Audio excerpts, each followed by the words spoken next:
Las voces de los verdaderos protagonistas. En Voces RCN. Verdadero protagonista es el ministro del Trabajo, Antonio Sanguino. Ministro, gracias por estar en Voces RCN. Me complace mucho saludarte, Juan Carlos, a ti y a toda la audiencia de RCN. Muchas gracias. Oíamos hace un segundo ese informe de Daniel Jerez en donde él da cuenta de que varios senadores podrían estar a punto de alcanzar un acuerdo en la comisión, en el tercer debate, para hundir el proyecto de reforma laboral. ¿Eso va a pasar? ¿Se va a hundir o no se va a hundir? No, yo creo que no. Yo siento que hay un ambiente muy positivo en la Comisión Séptima. Nosotros hemos venido hablando con todos los sectores políticos, conversando para que el acuerdo, que es un gran consenso que se logró en la Cámara de Representantes, se mantenga y podamos resolver algunos otros asuntos mediante un ejercicio de concertación que aún son materia de discusión en las audiencias que se han venido realizando y que seguramente se expresarán en las ponencias que conocerá la Comisión Séptima. Ya hay una ponencia radicada, que es una ponencia positiva. Estamos a la espera de otras ponencias, como las que mencionó Daniel Jerez ahorita en el informe periodístico, y la Comisión esta semana además, como un mensaje positivo, ha aprobado la configuración de una mesa técnica en donde estaremos el Ministerio, los trabajadores, los empresarios y los congresistas ponentes, pues conversando sobre algunos asuntos que todavía, digamos, plantean o expresan discusiones que deben ser resueltas o deben ser llevadas, digamos, al seno de la comisión para su debate.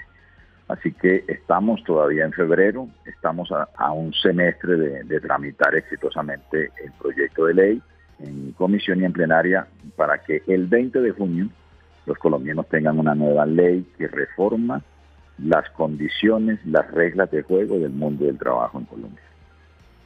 Ministro, usted dice que para que se apruebe el proyecto de reforma laboral en el Senado, pues habría que llegar a un acuerdo con algunos senadores.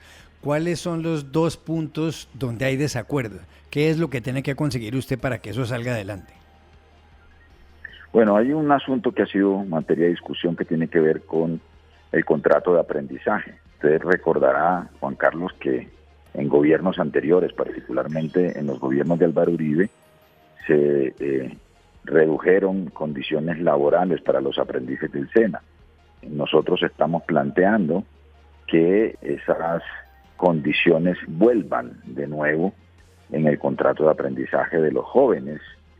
Son cerca de 400.000 y más jóvenes en Colombia que hoy son aprendices del SENA y los que vendrán en el futuro.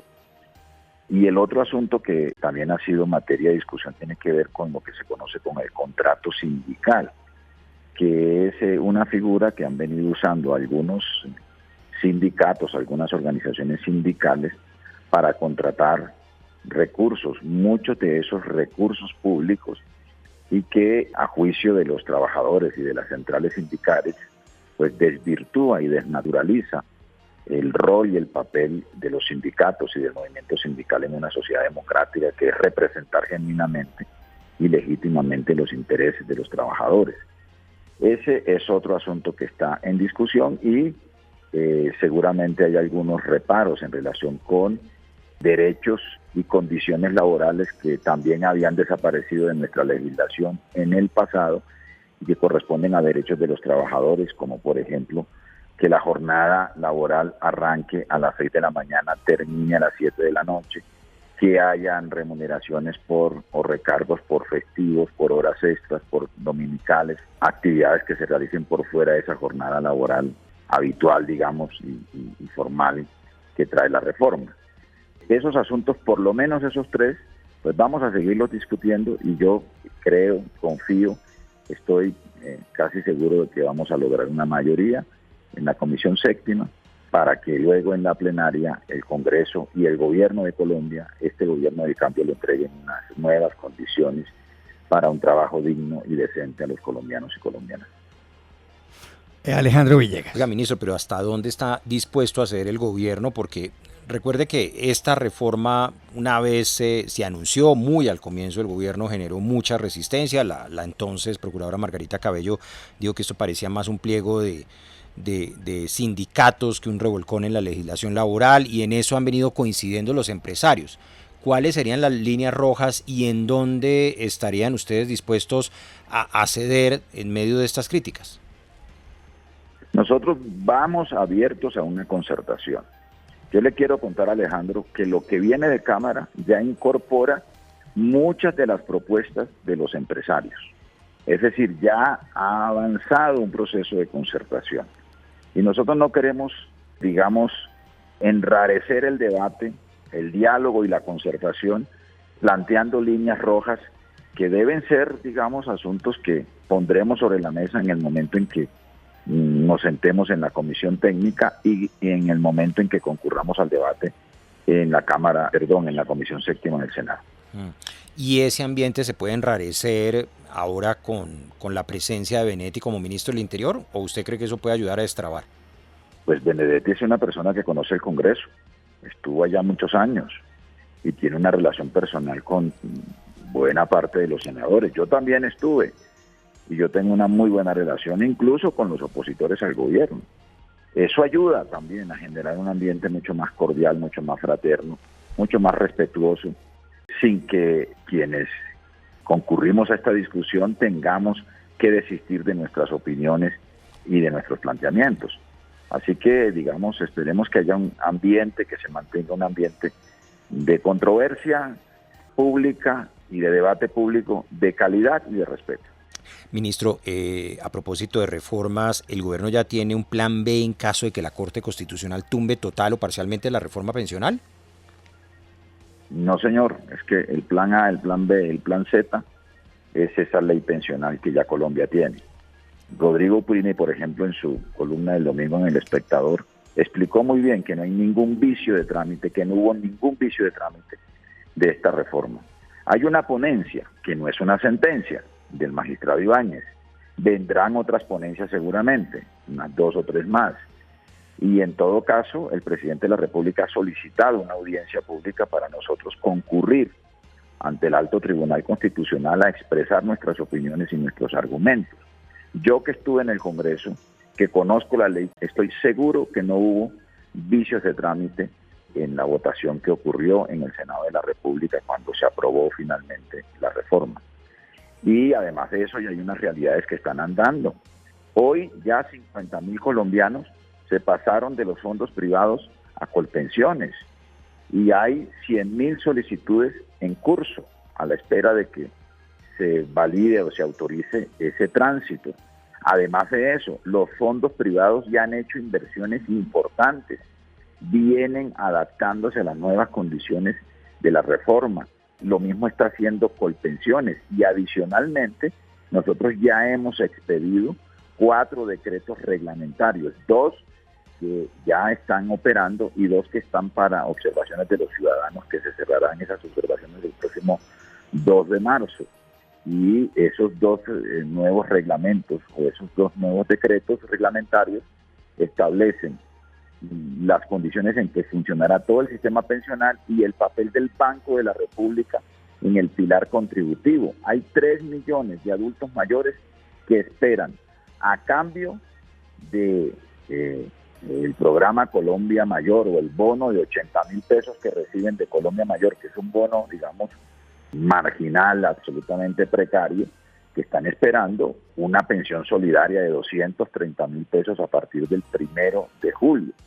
Así que yo creo que esas razones deben ser consideradas por la Corte, entre otras porque la Corte no solo debe ser guardián del procedimiento legislativo, sino también del concepto de Estado social de derecho que derivamos de la Constitución del 91. Y lo social no es un adorno, ni es un maquillaje. Lo social es el compromiso de un Estado democrático con los derechos de sus ciudadanos, y uno de esos derechos es el de una pensión digna. Así que, bueno, nosotros confiamos en el buen juicio y en la estatura de la Corte Constitucional para que esta nueva ley quede en firme. Pero usted cree entonces, ministro, que la Corte Constitucional no va a acoger esa ponencia del magistrado Ibáñez. Yo creo que no. Muy bien, Alejandro Villegas. Oiga, ministro, a propósito de los coletazos políticos, ¿qué piensa de la rebelión de sus compañeros de la Alianza Verde, varios congresistas que están muy molestos con su llegada y la de María Fernanda Rojas al gobierno y que han pedido salir del partido? No, eso no es ninguna rebelión, es un grupo de congresistas pues que legítimamente piden su salida del partido, porque este es un partido que se declaró desde el primer día del gobierno del presidente Petro como partido de gobierno. Este es un partido que hace parte de la coalición de gobierno desde que el presidente asumió su mandato presidencial. Buena parte del partido, yo y muchos, la mayoría del partido lo acompañamos en la segunda vuelta, incluso muchos de los que están pidiendo salir lo acompañaron desde la primera vuelta, o muchas, ¿no? Y que además han venido ejerciendo un rol opositor, incluso en muchas ocasiones o en la mayoría de las veces, mucho más dura la oposición que ejerce que la oposición de la derecha uribista. Así que, pues, si no se sienten cómodos en el partido, pues tienen todo el derecho de pedir una decisión y pedir que se les facilite su salida del partido. Sí, pero críticas, ministro, críticas, por ejemplo, como la de su ex jefe, la doctora Claudia López. Pero es que Claudia renunció al partido desde el año pasado. Y bueno, pues ella pues tiene una opinión que no es una opinión que coincide con la mía, ¿no? Y no es porque esté ahora yo en el gabinete. Usted sabe cómo ha sido mi opinión, Alejandro, respecto al gobierno del presidente desde el principio, porque he defendido esa opinión, ¿no? Cada vez que me invitan a Voces RCN a discutir, o que me invitaban, pues, cuando no estaba en esta responsabilidad. Así que, bueno, son opiniones y son valoraciones que son respetables, pero que no se corresponden con la decisión oficial de este partido. El Partido Alianza Verde hace parte de la coalición de gobierno y, en consecuencia, ejerce un rol en el gobierno coherente con esa decisión. Es el ministro del Trabajo, Antonio Sanguino. Ministro, gracias por haber estado con nosotros. Aquí está invitado al programa cada vez que quiera y muchos éxitos en su gestión. Muchas gracias. Muy amable, Juan Carlos. Un abrazo para ti y un abrazo para Alejandro y toda la audiencia también, que recibe un abrazo a esta hora de la noche.